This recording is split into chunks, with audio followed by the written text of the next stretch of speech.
Hey guys, Arunachalam వెళ్దాం అనుకుంటున్నారా? అయితే ఈ రీల్ మీకోసమే. రీసెంట్గా అయితే మేము అరుణాచలం వెళ్ళొచ్చాం అనమాట.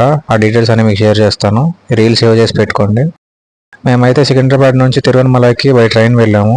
మీకు స్లీపర్ వచ్చేసి 565 పడుతుంది టికెట్ ప్రైస్ వచ్చేసి. అండ్ థర్డ్ ఏసీ వచ్చేసి మీకు అరౌండ్ 1500 పడుతుంది.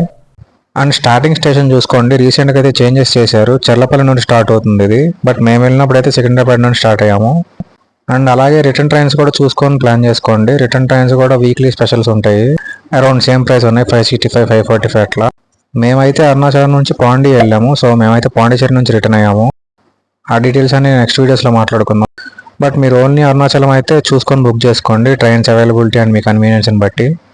అండ్ అరుణాచలంలో స్టే వచ్చేసి మాకు టెంపుల్కి వెస్ట్ గోపురం దగ్గరలోనే ఉన్నాము. మేము మొత్తం 5 మెంబర్స్ వెళ్ళాము. మాకైతే 2000 పర్ నైట్ తీసుకున్నారు. అంటే ఒక్కొక్కరికి వచ్చేసి 400 పడింది. అది ఎలా అంటే మీకు హౌస్ స్ప్లిట్ చేసి దాంట్లో ఒక రూమ్ ఇస్తారు. వేరే వాళ్ళు వచ్చారంటే మిగిలిన హాఫ్ వాళ్ళకి ఇచ్చేస్తారు. మేమున్న స్టే వచ్చేసి వెస్ట్ గోపురం దగ్గర. స్టేషన్ నుండి అయితే లెస్ దాన్ 2 కిలోమీటర్స్ ఉంది డిస్టెన్స్. స్టేషన్ నుంచి అయితే ఆటోలో వెళ్ళాము. 200 తీసుకున్నారు 5 మెంబర్స్కి. ఇంకా ఈరోజు ఏం చేసాము, గ్రూప్ ఎలక్షన్ ఎప్పుడు స్టార్ట్ చేసాము, ఆ డీటెయిల్స్ అన్నీ అయితే నెక్స్ట్ పార్ట్లో చెప్తాను. And detail budget break down అయితే డిస్క్రిప్షన్లో ఇచ్చాను, చూసేయండి.